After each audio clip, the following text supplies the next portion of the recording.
Bienvenue pour ce culte. Je m'appelle Sylvain Nussbaumer, je suis un membre du conseil d'administration de l'association Joie et Vie. Et comme vous pouvez le voir, c'est un culte un peu différent ce matin qui sera animé par l'équipe de Joie et Vie. Donc, vous connaissez bien Joël et Virginie dans votre église qui sont fortement impliqués à Joie et Vie depuis de nombreuses années. On est ce matin présent avec une partie du conseil d'administration. Julien Labette et son épouse Claire, Sandra, Martin et Lucille, et puis Marine et moi. Et les permanents, les salariés de l'association sont aussi présents. Ephraïm et sa fille Thiol, Laurine et Augustin, et puis Joël et Virginie. On est très heureux de pouvoir vivre ce culte ensemble. Et puis, pour démarrer, je vous propose de prier. Seigneur Jésus, merci de pouvoir venir vers toi ce matin. Merci d'avoir le dimanche où on peut s'arrêter, se retrouver et passer du temps avec toi. Je te prie qu'on puisse te faire de la place dans nos vies et pouvoir écouter ce que tu veux nous dire ce matin, Seigneur. Qu'on puisse se rapprocher de toi et vivre des moments aussi de communion fraternelle.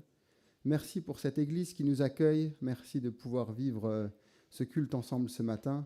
Et on va encore t'inviter dans ce lieu, Seigneur. Dans le nom de Jésus, Amen.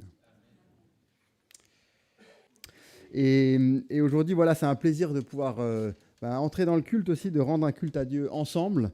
Depuis Jésus et jusqu'à aujourd'hui, les générations se sont succédées pour célébrer des temps de culte.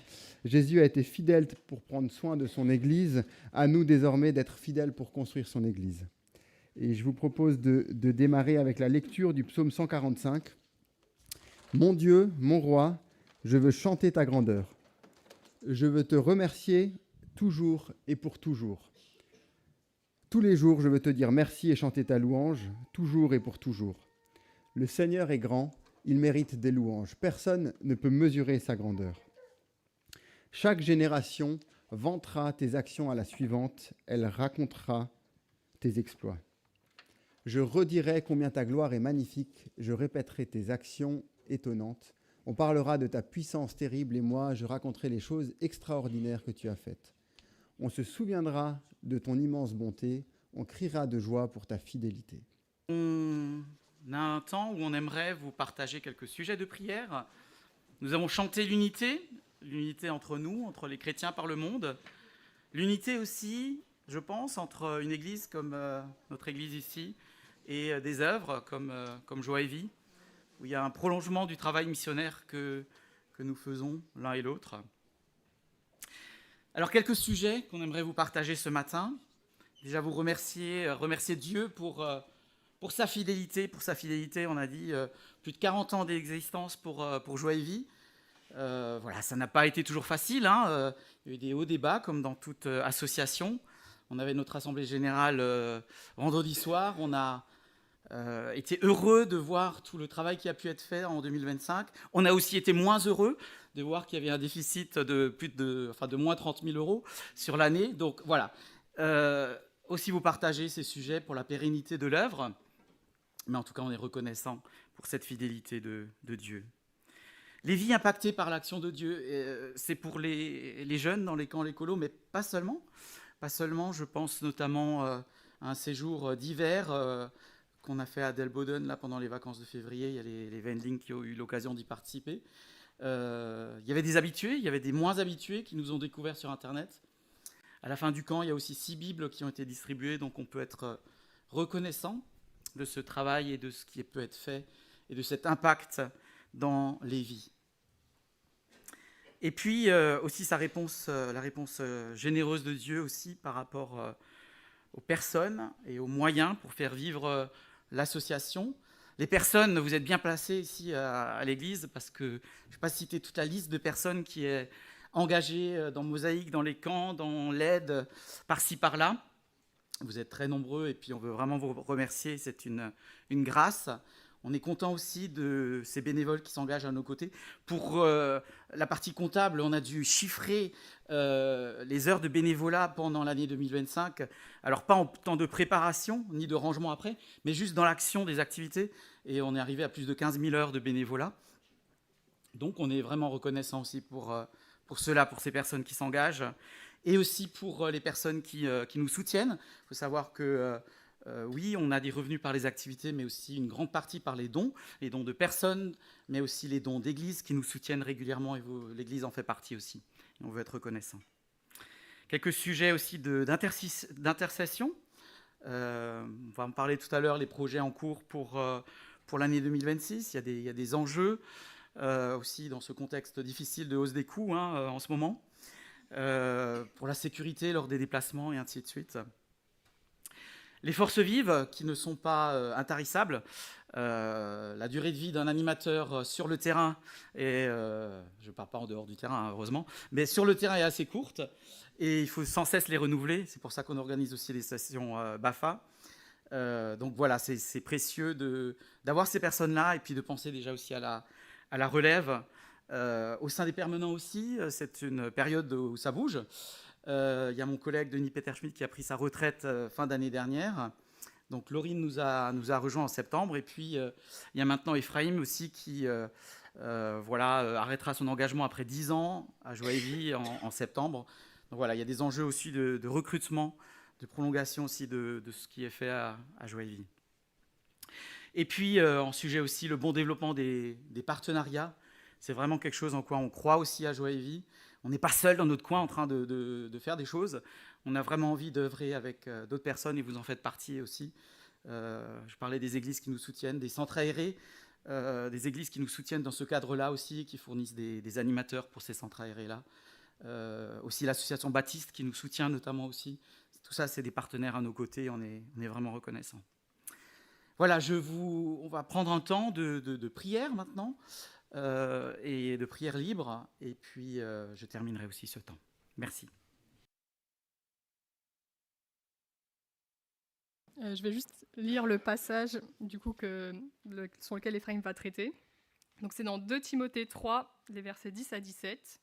« De ton côté, tu as suivi de près mon enseignement, ma conduite, mes projets, ma foi, ma patience, mon amour, ma persévérance, ainsi que les persécutions et les souffrances que j'ai connues à Antioche, à Iconium, à Lystre. Quelle persécution n'ai-je pas supportée? Et le Seigneur m'a délivré de toutes. Du reste, tous ceux qui veulent vivre avec piété en Jésus-Christ seront persécutés, tandis que les hommes méchants et imposteurs avanceront toujours plus dans le mal, en égarant les autres et en s'égarant eux-mêmes. Quant à toi, tiens ferme dans ce que tu as appris et reconnu comme certain, sachant de qui tu l'as appris. Depuis ton enfance, tu connais les saintes écritures qui peuvent te rendre sage en vue du salut par la foi en Jésus-Christ.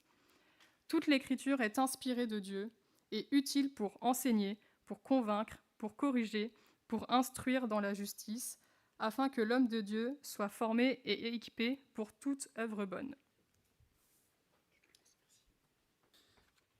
Je vais commencer par faire un pari. Vous allez entendre beaucoup de choses dans les 30 minutes qui arrivent ce matin, et beaucoup que vous oublierez, ce qui est tout à fait normal. Mais la chose que je m'apprête à vous dire là, maintenant, en introduction, je fais le pari que vous n'allez pas l'oublier. Et que vous n'allez pas l'oublier même dans 10 ans. Cette chose, c'est la suivante. Vous faites mal vos lacets.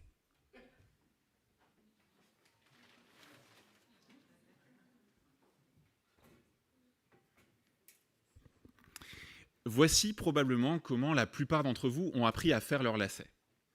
Alors, vous faites un premier nœud, comme ça. Vous faites une boucle. Vous passez par-dessus la boucle. Et vous ressortez par là. Et voilà. Le problème avec ce nœud, c'est que, vous voyez, quand on marche, il s'opère une pression comme ça sur les côtés. Et en fait, au fil de la marche, ce qui va se passer, c'est que le nœud va se retrouver dans le sens de la chaussure. Ça, c'est le signe que c'est un nœud faible. Un nœud qui, au fur et à mesure qu'on avance, va se défaire. Maintenant, je commence exactement pareil. Je fais un premier nœud, la boucle, la même qu'avant, mais c'est là que tout va changer. Au lieu de passer par-dessus, je passe par dessous. Je ressors, je serre bien, et là, imaginez qu'on marche, il s'opère la pression, et qu'est-ce qui se passe? Le nœud reste perpendiculaire à la chaussure. En fait, en réalité, il se renforce à chaque pas que je fais. C'est un nœud fort. On porte tous en nous un bagage de choses qu'on nous a transmis. Des petits gestes comme par exemple comment faire ses lacets, mais aussi comment se brosser les dents, comment se laver les mains, mais aussi des histoires, des recettes de cuisine. Et ce bagage de choses qu'on nous a transmis, nous allons nous-mêmes le transmettre à d'autres, généralement plus jeunes que nous.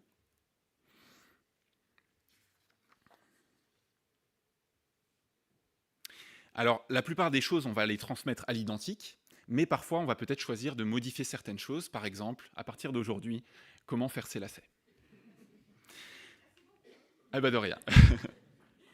Vous l'aurez compris, aujourd'hui, on va parler d'un thème qui nous est cher à Joie et Vie et qui vous est cher aussi, j'en suis sûr, le thème de la transmission. Et pour ce faire, une lettre, la deuxième de Paul à Timothée. Alors, Paul, cette lettre, il l'écrit alors qu'il n'est pas bien. Il est au milieu de son procès et ça se passe pas bien. Il est à peu près sûr qu'il ne s'en sortira pas. Certains le délaissent parce qu'ils pensent que son emprisonnement, c'est le signe que Dieu n'est pas avec lui. Mais lui, il insiste pour dire « Mais non, la persécution, c'est normal quand on suit réellement Christ. »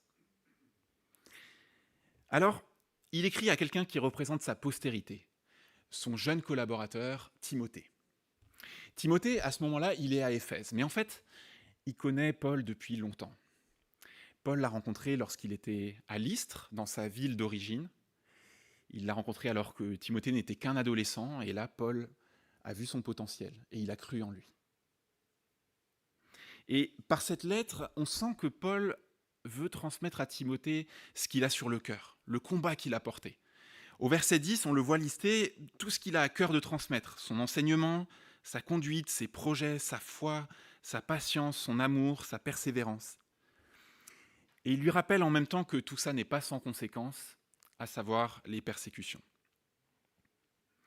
Et voilà qu'au verset 14, il fait sa première recommandation explicite.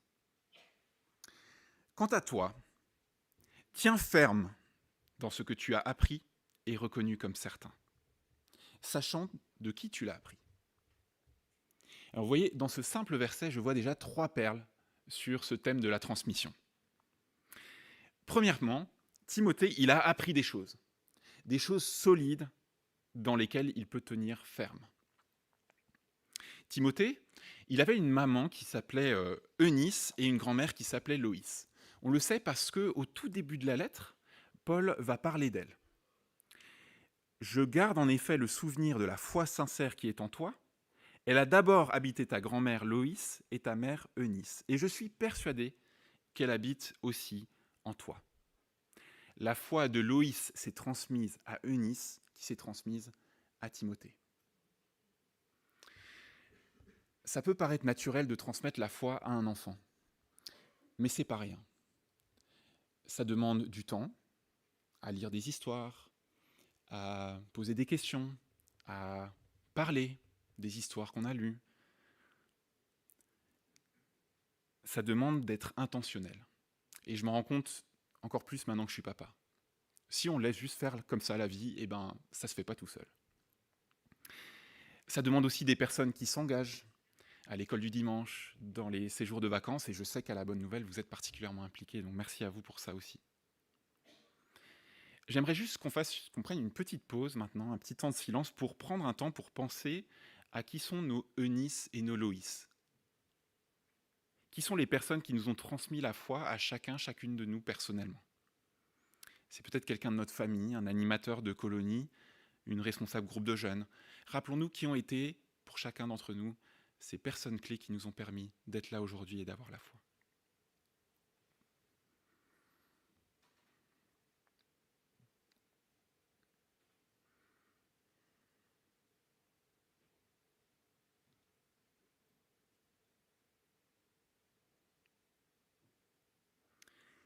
Tiens ferme dans ce que tu as appris, sachant de qui tu l'as appris. Timothée est appelé à tenir ferme dans ce qu'il a appris, sachant de qui il l'a appris. Ça veut dire que la fiabilité du contenu de ce qu'on lui a transmis est fondé sur la fiabilité des personnes qui lui ont transmises.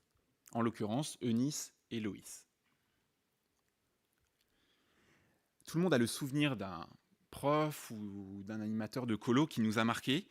Et souvent, quand on pense à cette personne, on pense aussi à ce qu'elle nous a transmis. En fait, les deux sont indissociables. Ça veut dire que dans la transmission, je dois être attentif pas seulement à ce que je transmets, mais aussi à la personne que je suis, tout autant. Et comment je vis en cohérence avec ce que je transmets. Tiens ferme dans ce que tu as appris et reconnu comme certain. Ce qu'il a appris, Timothée, il ne l'a pas juste gobé comme ça sans se poser de questions. Il l'a aussi reconnu comme certain. Il a pris le temps, pour prendre l'exemple des lacets, il a pris le temps d'aller vérifier est-ce que c'est bien la bonne manière de faire, pour que ça devienne vraiment une conviction personnelle. On a là un autre principe essentiel de la transmission. On peut faire ce qu'on veut. Ce que nous transmettons, la personne sera toujours libre de l'accepter ou non, de la reconnaître ou non comme certain. Voilà donc 3 principes sur la transmission. Premièrement, la foi, ça se transmet. Deuxièmement, le contenu transmis est indissociable de la personne qui transmet. Et troisièmement, la transmission est une proposition qui s'accepte ou se refuse. Au verset suivant, Paul aborde un des éléments essentiels de cette transmission, les Écritures. Depuis ton enfance, tu connais les Saintes Écritures, qui peuvent te rendre sage en vue du salut par la foi en Jésus-Christ. Toute l'Écriture est inspirée de Dieu. Alors je ne sais pas pour vous, mais moi ce verset, il me rappelle la réponse facile que je pouvais avoir à mes questions d'adolescent, où je posais la question de pourquoi est-ce qu'on croirait ce que la Bible dit ?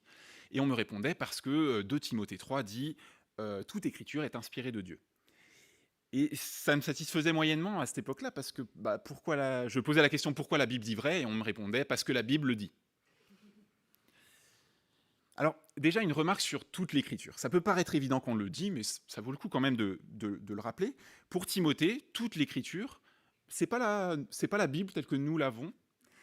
C'est principalement la Bible hébraïque, donc notre Ancien Testament, à laquelle se rajoutaient probablement des écrits qui commençaient à faire autorité à cette époque-là dans l'Église, des écrits de Paul, des paroles de Jésus, etc. Mais si vous voulez, là où le parallèle avec nous ne gêne pas, c'est que toute l'Écriture, pour Timothée, c'est ce que sa tradition juive et chrétienne lui a transmis. Au cours des siècles qui suivent, cette même tradition, cette même Église fera des choix pour constituer la Bible telle que nous l'avons aujourd'hui. Et donc on peut faire ce parallèle en disant que toute l'Écriture, pour nous, aujourd'hui, c'est ça, ce que la tradition de l'Église nous a transmis. Toute Écriture est inspirée de Dieu.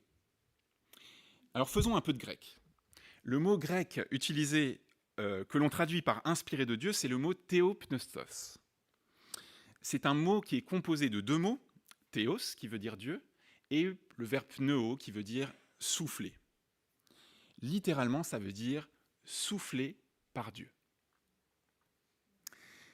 Ce souffle de Dieu dans la Bible, il a une longue histoire. Dans la Genèse, par exemple, on nous raconte comment Dieu prit de la poussière du sol et souffla dedans pour en façonner un être humain. L'être humain présenté comme étant de la poussière dans laquelle Dieu a soufflé. Il y a un dessin du chat du dessinateur Gueluc que j'aime beaucoup. Je ne l'ai pas trouvé pendant longtemps et grâce à Joël, depuis la semaine dernière, je l'ai trouvé. Enfin, il l'a trouvé. Merci à toi, Joël. On voit le chat qui pose à côté de 3 seaux remplis d'eau et il dit « Étant donné que l'être humain est composé à 60% d'eau, j'ai l'honneur de vous présenter une bonne partie de mon beau-frère. » Alors, ça me fait rire ce dessin parce que d'un côté, ça dit quelque chose de vrai. Nous sommes de la matière, nous sommes de l'eau, nous sommes de la poussière. Mais en même temps, c'est absurde, parce qu'on n'est pas que de la matière, on n'est pas que de la poussière. Dieu nous a soufflé dedans. Les Écritures, on pourrait dire, c'est du papier, c'est un livre, mais en fait, c'est plus que ça. Dieu a soufflé dedans. Alors, qu'est-ce que ça veut dire concrètement que Dieu a soufflé dans les Écritures? Voici 2 versets qui parlent d'un même événement, à savoir David, le roi David, qui ordonne le dénombrement d'Israël. Mais tandis que celui de gauche affirme que c'est l'Éternel qui a incité David à le faire, celui de droite affirme que c'est Satan, ce qui est, vous en conviendrez, pas la même chose. Ça, c'est un exemple d'une apparente contradiction, souvent citée par les détracteurs de la Bible pour dire, vous voyez, comme la Bible dit des choses contradictoires, ça ne peut pas être inspiré par Dieu. Et on aurait pu en donner d'autres. Alors, que faire de ces contradictions et comment les concilier avec l'idée que l'Écriture serait inspirée par Dieu, inspirée de Dieu? Pour y répondre, on va se pencher sur cet exemple, mais vous verrez qu'il pourra nous être utile aussi pour d'autres exemples. Et pour comprendre ce qu'on entend par inspiration. Déjà, un mot sur les dénombrements. Quand un roi fait un dénombrement, c'est pour compter combien il a de personnes dans son royaume. C'est-à-dire que c'est pour compter quelle est sa force économique, mais aussi, s'il part en guerre, combien de personnes il aura pour partir en guerre. En gros, un dénombrement, ça sert à mesurer sa puissance. Or, dans l'Ancien Testament, on nous présente Israël, un peuple qui est invité à faire différemment des autres peuples, et, entre autres, à ne pas compter sur sa force militaire, mais sur l'Éternel. Maintenant, pourquoi la contradiction? Le texte de 2 Samuel, que vous voyez à gauche, a été écrit quelque part entre le 7e et le 5e siècle avant Jésus-Christ. Celui des Chroniques date de 400-250 avant Jésus-Christ, donc il est plus tardif. Dans la première version, on a un Dieu qui fait ce qu'il était courant de faire à cette époque-là pour un Dieu. Il se met en colère contre le roi et il l'incite à faire une mauvaise chose. Dans la deuxième, a émergé l'idée qu'un Dieu bon ne pourrait pas faire ça et qu'il y a dû avoir une autre force en jeu, en l'occurrence Satan. Ça veut dire qu'entre le livre de Samuel et celui des Chroniques, la conception de l'auteur a changé, a évolué. En fait, bien souvent, ce qu'on présente comme une contradiction, c'est en fait une évolution. On a parfois tendance à approcher la Bible par petits versets qui sont sortis de nulle part. C'est une approche qui peut avoir sa place dans certains cas, dans une démarche de méditation par exemple, dans une démarche de découverte de la foi. Mais il faut se rappeler que la Bible n'est pas un recueil d'affirmations complètement intemporelles. La Bible, en fait, elle se présente avant tout comme une histoire. Et donc une histoire, il y a un début, il y a une fin, ça évolue, ça avance, il y a une dynamique. Le théologien N.T. Wright, il propose par exemple de voir la Bible comme une pièce de théâtre en 5 actes. La création, la chute, Israël, Jésus et l'Église. Nous, on est au 5e acte. On est des acteurs et des actrices du 5e acte. Ça veut dire que nous sommes après le point culminant de la pièce de théâtre, qui est à l'acte 4 en Jésus. Autrement dit, on ne peut pas lire les textes de tout ce qu'il y a avant, de l'acte 3 par exemple, ou de l'acte 2, comme si on était nous-mêmes à l'acte 3 et à l'acte 2. Nous sommes après Jésus, et donc tout ce qui est avant doit être lu à la lumière de ce qu'il a accompli. Et Jésus lui-même, il avait d'ailleurs 2 phrases qui, je trouve, illustrent très bien cette dynamique. Il est aussi écrit, ça c'est la phrase qu'il utilise face au diable dans Matthieu 4, le diable lui balance des versets sortis de nulle part, et lui, il va répondre, il est aussi écrit, l'homme ne vivra pas de pain seulement, par exemple. Et l'autre phrase, c'est « mais moi je vous dis ». C'est dans le Sermon sur la montagne. Vous avez, par exemple, vous avez appris qu'il a été dit « tu aimeras ton prochain et tu haïras ton ennemi ». Mais moi je vous dis, aimez vos ennemis. Et ces 2 phrases, je trouve qu'elles sont formidables. Et elles sont particulièrement utiles pour répondre à quelqu'un qui affirmerait quelque chose qui se base sur un seul verset et qui serait en contradiction avec la grande histoire de la Bible, avec le grand récit biblique. Et je vous propose un petit jeu. On est à Joie et Vie, on fait des jeux. Un petit jeu pour s'exercer à ça. Je vais dire une phrase de la Bible qui affirme quelque chose. Et vous répondrez par une phrase qui commence soit par « il est aussi écrit », soit par « mais Jésus nous a dit ». C'est clair pour les règles du jeu, ça va? Super. Alors, première affirmation. Dans Lévitique 1, verset 2, il est écrit « Lorsque quelqu'un d'entre vous fera une offrande à l'Éternel, il offrira du bétail. »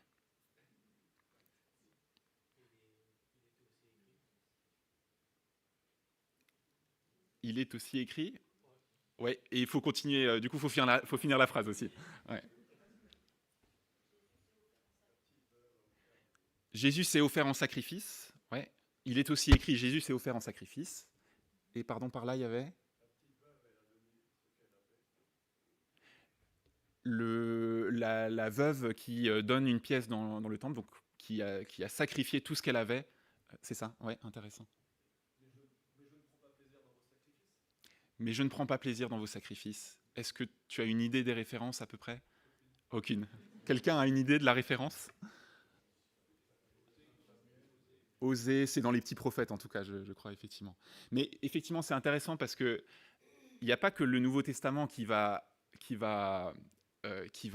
chambouler les choses. Il y a aussi dans l'Ancien Testament même des critiques, des sacrifices déjà qui préparent la venue de Jésus. Et il n'y en a pas qu'un seul des versets comme ça qui critiquent les sacrifices quand ils sont faits sans l'obéissance à l'Éternel. Il y en a un certain nombre. Ouais.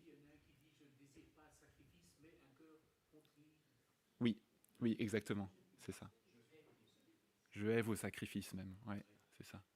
Alors, dans le Nouveau Testament, il y a une épître particulièrement qui est assez importante dans cette question-là, c'est l'épître aux Hébreux. Je cite par exemple Hébreux 10, on pourrait dire « Il est aussi écrit dans Hébreux 10, Jésus-Christ a offert pour les péchés un sacrifice unique. Quand le pardon est accordé, on n'offre plus de sacrifice pour le péché. » Donc, sous-entendu, plus de sacrifices d'animaux. Voilà. Deuxième affirmation. Dans Exode 21, verset 24, il est écrit « œil pour œil, dent pour dent, main pour main, pied pour pied ». Que répondez-vous? Oui. Alors, il faut que ça commence par l'une des deux phrases. Ouais, mais Jésus nous a dit... Oui, tendez l'autre joue, c'est ça. Oui, c'est ça.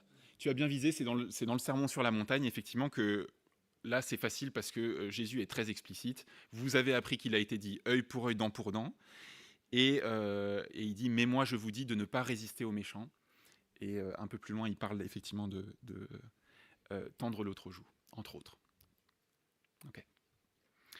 On pourrait dire aussi dans Deutéronome 2, verset 35, « À Dieu la vengeance et la colère ». Donc vous voyez, même dans l'Ancien Testament, on trouve aussi des éléments par rapport à ça. Alors, c'est passionnant, merci beaucoup. On pourrait continuer encore longtemps, je sens, parce qu'il y a beaucoup de personnes qui connaissent leur Bible, mais on va revenir à notre texte.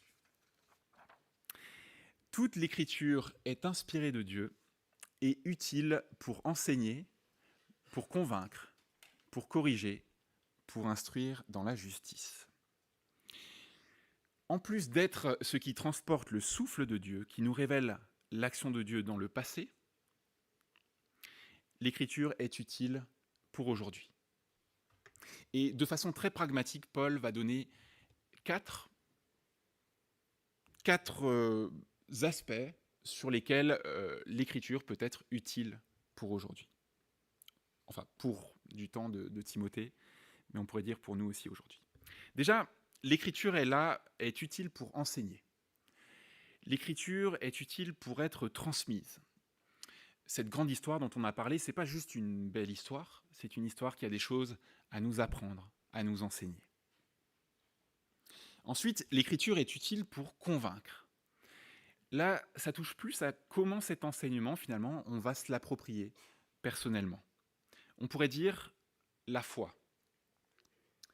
D'ailleurs, le mot qui est utilisé pour convaincre à cet endroit-là, il est utilisé une autre fois dans le Nouveau Testament, et c'est dans Hébreux 11, verset 1. La foi est une ferme assurance des choses qu'on espère, une démonstration de celles qu'on ne voit pas. Donc, ce mot convaincre, c'est le même que le mot démonstration. Donc tout ça pour dire, les Écritures, elles sont là pour nous convaincre des choses qu'on ne voit pas. Elles viennent finalement nourrir notre foi. L'Écriture est utile pour convaincre et en même temps j'ai conscience que selon ce qu'on vit, selon là où on en est, on peut les trouver plus ou moins convaincantes. Mais c'est là où je trouve qu'il y a quelque chose d'intéressant. C'est que, en même temps qu'elles sont là pour nous convaincre, eh ben, l'Écriture est remplie d'histoires de personnes qui sont pas convaincues par la parole de Dieu, qui cheminent avec la parole de Dieu, qui cheminent avec ce que Dieu leur dit, qui doutent, qui se questionnent, qui parfois se révoltent. Et en fait, l'Écriture, elle est utile pour convaincre, pas seulement parce qu'elle nous dit ce que nous devons croire, mais parce qu'elle nous montre des exemples de ce que ça veut dire que d'être sur un chemin de foi, avec tous les doutes, les questionnements, les révoltes que ça peut supposer. Si le culte est un rendez-vous hebdomadaire avec les Écritures, quels sont nos rendez-vous pendant la semaine ?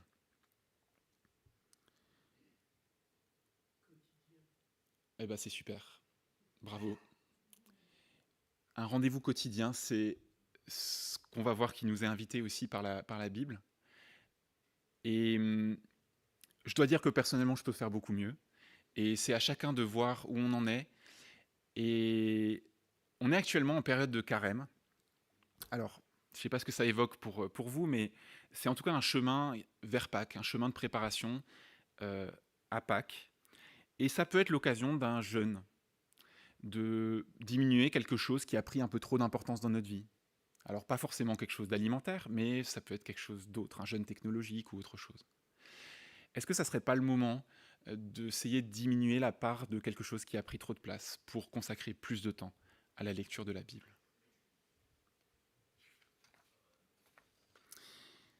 L'écriture est utile pour corriger. Ma grand-mère s'appelait Claire Nussbaumer et elle était une grande cuisinière. Elle a grandi à Munzenheim, pas très loin d'ici, peut-être certains la connaissent. Et entre autres, ce qu'elle cuisinait très très bien, c'était une forêt noire. Elle avait une recette qui était juste incroyable. Avant son décès, elle a mis un certain nombre de ses recettes par écrit, et notamment cette recette de forêt noire que vous pouvez voir ici. Alors, interdiction de prendre des notes, hein, parce que on a encore, pour ma famille, on a encore des royalties, on touche encore des droits d'auteur là-dessus, donc voilà. Si je m'aventure aujourd'hui à faire une forêt noire façon ma grand-mère, j'ai un écrit qui fait autorité. Et si mes enfants ou mes petits-enfants s'aventurent à faire une forêt noire façon Mamie Claire, rien ne sera plus fiable que cette fiche recette écrite par ma grand-mère. Il y a 2000 ans, il y a eu un événement unique dans l'histoire. La parole s'est faite chair. Dieu est venu sur terre. Alors, on peut regretter de ne pas avoir été là. On peut regretter de ne pas avoir fait partie des disciples, de ne pas avoir entendu peut-être les disciples parler.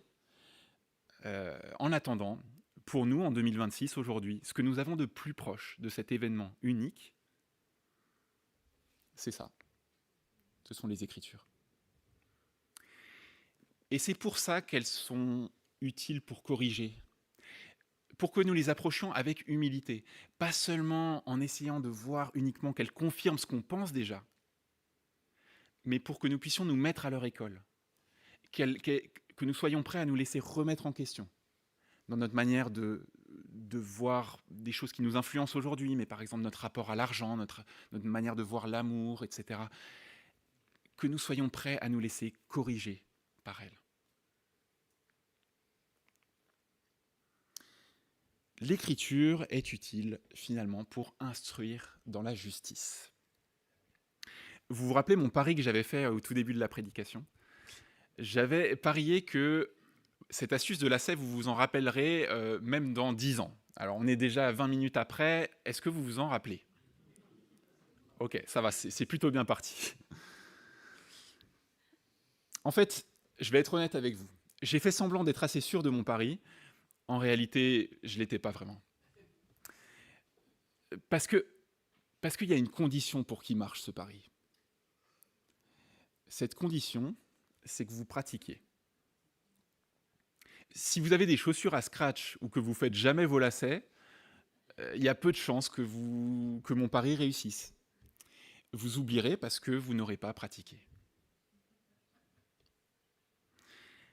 L'intégration des Écritures, elle passe par la pratique. Et c'est le sens d'instruire dans la justice. Les Écritures, elles sont là pas pour nous instruire dans quelque chose de flottant, mais dans quelque chose de concret, qui a des conséquences dans nos relations, dans notre vie de tous les jours. Et je crois que pour les jeunes et les enfants, dans notre transmission, notre enseignement de la Bible sera pertinent dans la mesure où ils voient ce que ça change dans nos vies. Et quand on vit en famille avec eux, ils voient nos vies. Donc ils voient si ça change quelque chose ou pas. Quand on est en colo, ils voient notre manière de vivre. Quand on est en centre aéré, quand on vit au quotidien, on ne peut pas se cacher.